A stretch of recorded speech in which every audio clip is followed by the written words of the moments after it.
Le message de la République démocratique du Congo aux partenaires et aux investisseurs est direct. Nous recherchons des partenariats constructifs, négociés, transparents et orientés vers des résultats mesurables. Des partenariats où le capital de long terme s'aligne sur l'amélioration de la gouvernance, la coordination régionale et la montée en capacité productive. Si nous réussissons, nous ne changerons pas seulement la trajectoire des Grands Lacs.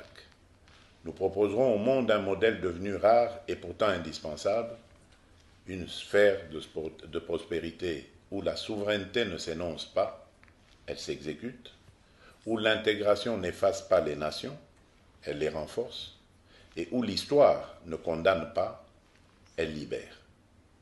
Telle est notre voie, et je vous invite à vous joindre à nous, non pour commenter notre ambition, mais pour contribuer à la réaliser par des projets, par des investissements, par des transferts de technologies et par des partenariats justes.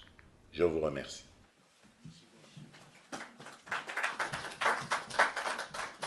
Je pose la question, si les États qu'on appelle États du Sud-Sud sont des États moindres, parce que les États du Nord sont des grands États.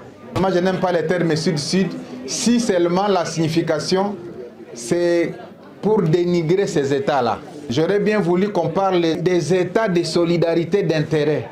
Parce qu'en fait, lorsque vous voyez les États qui s'appellent États du Nord, par rapport aux États qui s'appellent États du Sud, les États qui se disent du Nord tirent leur prospérité des États du Sud. J'ai l'impression que les États que vous appelez du Sud ne se connaissent pas. Si ces États se connaissaient, ils auraient pris la place des États du Nord. Je vais illustrer ma pensée par quelques exemples. Vous prenez un pays comme le Nigeria à mon côté ici. Il a des réserves importantes du pétrole.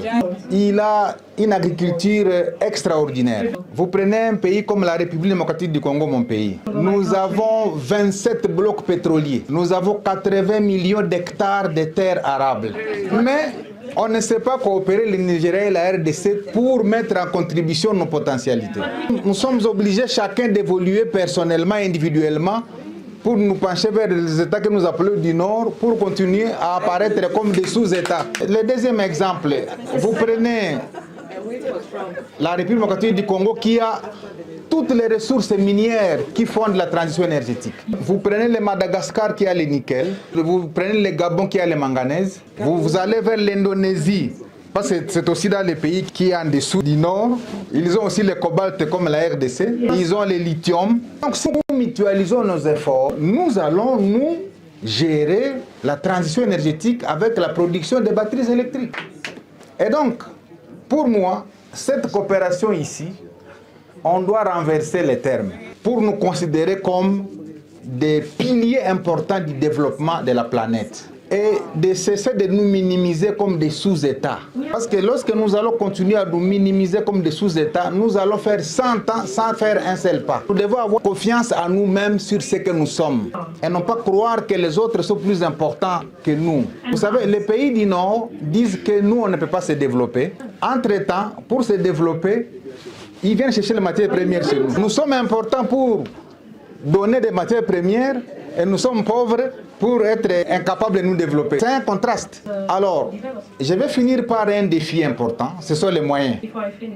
Les moyens, les pays que vous appelez du Sud les ont aussi. J'ai participé à une conférence où le secrétaire général de la ZLECAf a dit que nous avons 800 milliards de dollars dormants dans les fonds de pension en Afrique, qui constituent les fonds de pension de tous les pays africains. Et donc, nous pouvons utiliser ces fonds-là pour lever des dizaines de milliards de dollars.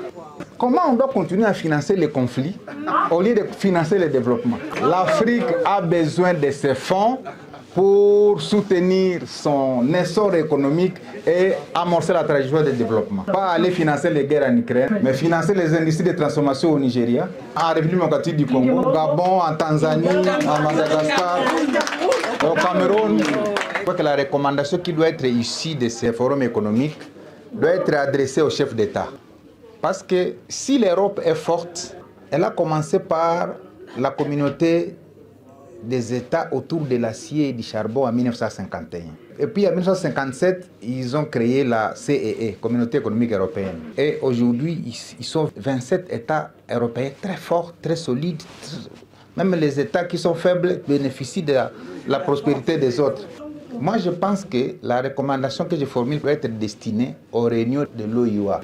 Il ne faut pas que ce soit des réunions protocolaires à Addis Abeba. On doit aborder des questions importantes qui doivent être au cœur du développement du continent. Parce que personnellement, je n'ai jamais cru que l'Afrique a des problèmes.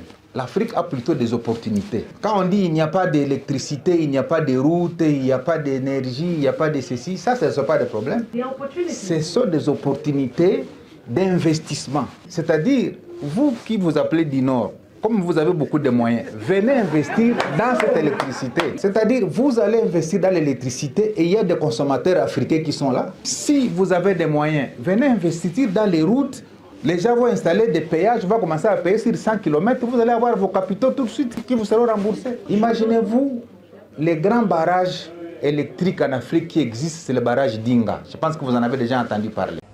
Une main-d'œuvre que lorsqu'il y a carence des spécialisations à l'intérieur du pays. Et donc, allez-y comprendre que c'est pour nous une belle opportunité, une très belle opportunité de faire avec les Américains et aller jusqu'à nous reproduire dans le meilleur. À part l'emploi, il y a les infrastructures. On ne peut pas faire les mines sans les infrastructures. Qui dit infrastructure rappelle donc les routes, les aéroports, les ports. Et il faut parler des écoles, des hôpitaux. Et il faut parler de construction de marchés et beaucoup d'autres. Et le Congo pourra être bénéficiaire sur le plan économique. Le Congo va profiter aussi pour renflouer la caisse de l'État par les taxes, les redevances minières et les impôts. Et cela peut permettre au pays, et si nous prenons de cette opportunité et une chance pour nous de nous développer, de créer déjà un modernisme dans les fonctionnalités même de notre appareil de l'État. Et ainsi de suite, nous allons aussi profiter les transferts de compétences, comme je l'ai tantôt dit. Voilà un peu pour l'essentiel, ce que nous pouvons attendre de ces accords. Et merci beaucoup, messieurs les journalistes.